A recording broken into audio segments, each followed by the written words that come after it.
3 months after William Samoei Ruto was sworn in as the President of the Republic of Kenya, the Kenyan people were actually waiting for 100 days record. But why do you think that a discussion about what William Ruto has achieved in the last 3 months have been subdued? This is the Bold Analysis, and my name is Kevin Oduor. In this video, I want to take you through crafty, shrewd methods that Kenya Kwanza government used to avert what will be a public rebellion and trouble from the general public.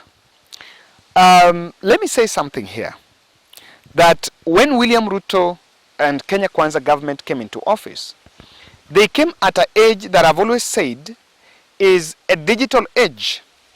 The internet penetration in this country is high, and we had a campaign that was partially based on issues, and Kenya Kwanza were best organized. In fact, they really did well. Political mobilization through communication in the digital spaces. So for people who follow the Bold, I've always said one thing, that I was expecting that President Ruto was going to make sure that he sustains that communication, especially in the social media spaces.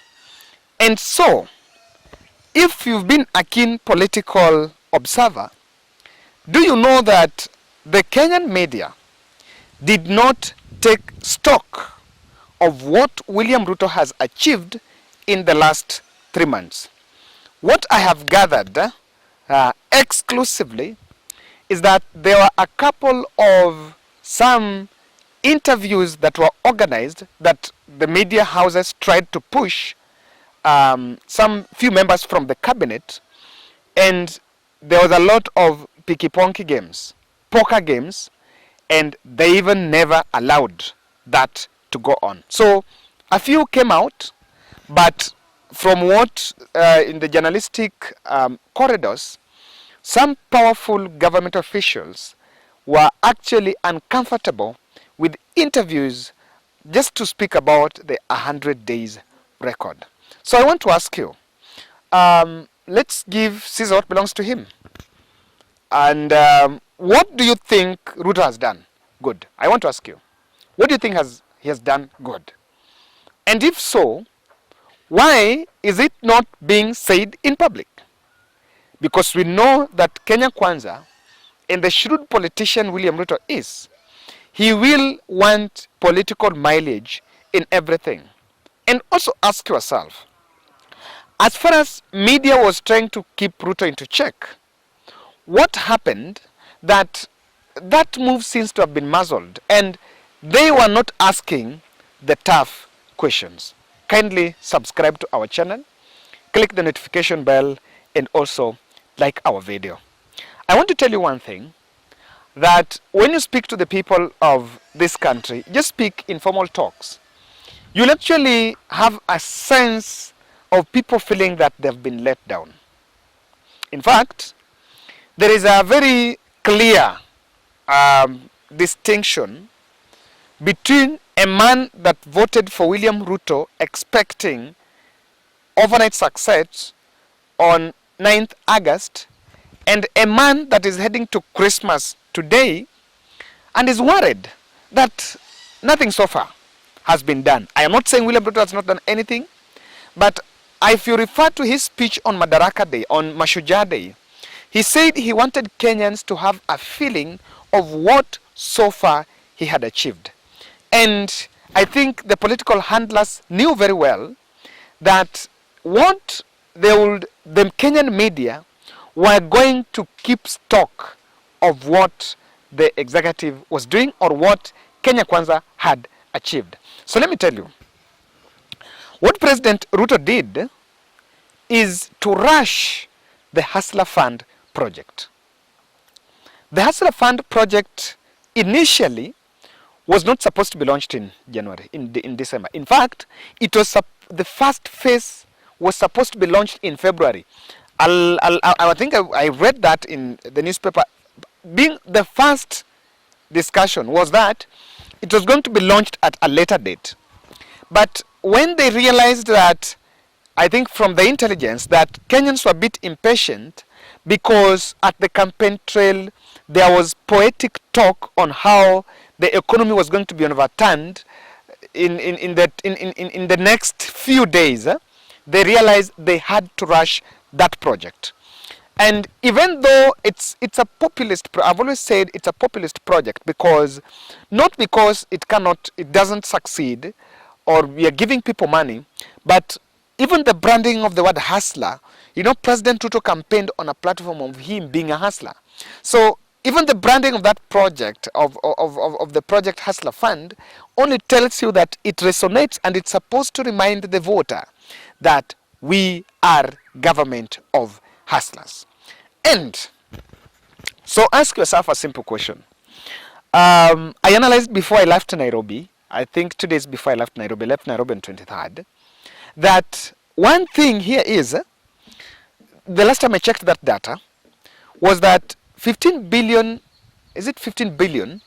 had been disbursed to people as loans, and out of that, only 2.7 billion had been paid. I know that my data serves me right, and so people who follow the ball, you will allow me to be, and if there is any correction in terms of that fee, that amount, you can also put it in the comment section. In fact, on ratio, they were saying that only 23% had been paid, and it was experiencing high default rate. Those who remember, I analyzed about the Borrowers Bureau. So if you refer to the Borrowers Bureau analysis, that's what I captured there, that we had a bureau of borrowers who did not convert the fund to viable businesses that can even help government to pay the taxes. And that project, to me, it would be the biggest noise that members of the executive, led by President William Samoei Ruto, will speak about in public. And in terms of taking stock of their 100 days scorecard, the Hustler Fund was going to be at the center of that debate. Let me tell you, the last public event that President attended was in Baringo. I think it was a goat auction market thing. And I listened to the 27-minute speech. The president never mentioned about Hustler Fund. Okay, I understand. Maybe the people of Baringo are not so entrepreneurial because of just dynamics in that area. And them taking that fund will only mean that we're just going to eat it. But even if so, even the biggest consumers of the fund, which are the towns of Kiambu, Machakos, and Nairobi, have also taken it and they have literally eaten it. So what Ruto did, he didn't want that backlash with the public, and he rushed with that project, even though he knew very well that there were some loopholes. Legislation on default rate, there was less public participation on how it was going to be rolled out. I've always said that it was not customized it was not directly going to address the question of people starting businesses. Very simple question. Which business can you start with 500? And as no, you can start, but ask me, which business can you sustain with 500 shillings? That's the question. You can start Mayai, you can start Ndizi, you can start, now I'm at home, let me look around. You can start like now maize, unaweza choma mahindi. But which business can you sustain with 500 shillings? Biashara shilingi 500 ikianguka, unaanzia wapi? Si imeanguka. That will be it. So, he did that. That's number one strategy. The other observation I've made is this. Towards the countdown to 100 days, Rigathi Gachagua went back to the campaign trail. And moving in different parts of the country, including Mount Kenya, he engineered what would be a protest, a debate on Mount Kenya's stake in government, and even the fight with Sakaja. Let me tell you this. Someone might say that was coincidental, but let me tell you, that was a very well choreographed political narrative. They knew very well that they want to use Rigathi Gachagua because of his strength to make sure he can go to the public and bring those controversies. I want to call them tribal controversies. And the tribal controversy and the tribal talk on the stake of Gema in Mount Kenya was simply used to divert the attention. This is it. You know, the people that will be most hurt, and I've always not appreciate taking this this angle, but we live in this country, and it's here with us. The rest of Kenyans have always mocked Gema that in case of kitu kidogo, even if there is a protest mahali and there is maybe hunger, they have always been that statement, that ridicule that, look here, you guys voted for Ruto and you're going through problems. And so what Rigathi Gachagua did, because he know that if there is going to be a rebellion against William Ruto, the place that would hurt President most was Gema. And that's the place that will take the attention of the country. So what he did, he went there and spoke to them about the stake of Gema. And in fact, that was the one narrative. Number two, he was planted for two things. Is go back to the campaign trail and tell the people about fight for Gema, dish jobs, populist moves. Number one. Now, the other thing that he was sent to the campaign trail to do is to remind the Kenyan people, oh, I should get that clip, to remind the Kenyan people that we took over a dilapidated economy. I know in many instances, I should get a clip, but I'm at home so I cannot determine it. But of course, when I revisit this analysis, and if you follow Rigathi Gachagua, many instances tutasikia akisema kwamba najua hatujafanya mingi, unajua tulichukua serikali kama kura kitu. This issue of taking over a broke government, saying that we even took over treasury with 93 shillings, if I'm not wrong, it was in the first week of September after them sworn in. Then kidogo kidogo, I think they tried to contain it. After containing it, when there was a countdown to the other 100 days, it came back. And when it came back, you know what happened? This is what happened. They were reminding the people that don't expect much from us. We don't have the money, and that's why we cannot do everything. Now, as someone who has been in the media for some time, let me make this observation, that the media space is under attack. And if you remember my analysis on the reason behind mass exit from the media houses or mass firings, or why the media houses and media owners had resorted to sizing down the staff as an intervention to manage the revenue stream in the media houses, it was a big deal. I've always said this. The fourth estate, we in the fourth estate, play a critical role in putting the government of the day on its check.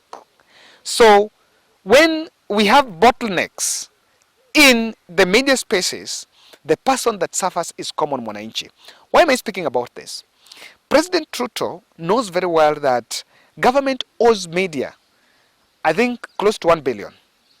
And that money is part of the pending bills. Because it has not been paid, and most of it was funded during campaigns and even before, you know, with government, italipo, but it takes time. When that money was slowed down, trigger was pulled, it was slowed down, medias are not paid, then they were somehow crippled. After them becoming crippled, they play at the mercies of government of the day. I am not afraid to say this, that no media now want to do antagonizing government stories. If you look at what the Star did, you know, of all the people, the Star came out and gave us a headline of Wafula Chebukati as the hero of the day. And I was like, what? The Star has readers of both Raila supporters and William Ruto supporters. And Raila supporters are divided that, look here, this is the man that robbed us. But they came and did that story. You will see very interesting stories on what government is doing. And now, the media cannot press further. They cannot ask those questions. They cannot ask the tough questions. Because if you take stock of 100 days, both you organize a joint media roundtable with some 2 ministers or even president and his deputy. Then you sit to them and ask questions on what so far they have done to Kenyans and to ask the tough questions. The other day, you can't be seen as a man who is trying to profile the government of the day. So media capture was played successfully, and what should worry us as the people of this country, I even know analysts, we cannot mention names, that probably have also been approached and told, look here, why don't we do this and do that? And yeah, maybe even me, I've also been approached, you never know, and I may not reveal that. And people have felt, no, kidogo, you can also decline. So what are we saying? That I analyzed when I was in this place I'm standing some time back, when I was at home, that look here, the narrative that William Ruto should not be checked is wrong. We must and should endeavor and do our best to ask the tough questions. So media capture was another strategy. The third aspect is the concentrated backroom talk on the leader of opposition. Let me tell you, I know here I normally differ with many Azimio followers, that those who see that, look here, Raila should not take that office, Raila should just belong to the people and go to the street. This is what I'm saying. My position has been that the leader of opposition office is going to institutionalize the voice of Raila Odinga. That office is needed, not for the chase cars, not for the drawing allowances, not even for the income, and not for political benefit of the future, but that office is going to help Raila ask the tough questions. And there is a framework that, look here, when the media will be interviewing Raila and Martha Karua, if they will be the occupants of that house, will be interviewing official opposition leaders in their offices, not in their homes or maybe in some hotels. And that is normally here. And what I can tell you, I see here is the president is in some dilemma because Mount Kenya doesn't want it to go on. I can tell you this. They don't want the creation of that office because Rigiji see Raila as a threat, as a man who maybe want to take power from him in the next election or so. But that talk was taken in the back room. Remember, even the Jacaranda event, partly, if you ask me, it was cancelled because of the leader of opposition creation talk. That conversation is in the back room, and I think they are trying to put it to a reality. So with that, William Ruto bit contained. Lastly, this is what they did. They withdrew from the public and from the media. You know, when you see cabinet members going to the media, you see things talking and giving media being fed by government officials going there, it reminds the Kenyan people, the public questions. Huyu waziri amefanya nini? Huyu waziri amefanya nini? And Ruto has done it very good, that in what he's been doing in the county tours and places is giving new promises. You know, when you give me new promises, you're just trying to sustain my hope.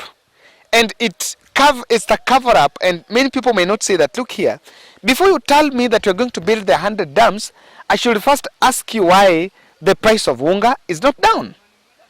So we've always spoken about interventions, and it's a very simple and complicated English, very simple but very convincing English that, look here, in agriculture we are doing XYZ, in manufacturing we are doing XYZ, but the answer as to why the price of unga is not down is not answered. That question of why the price of unga is not down is not answered.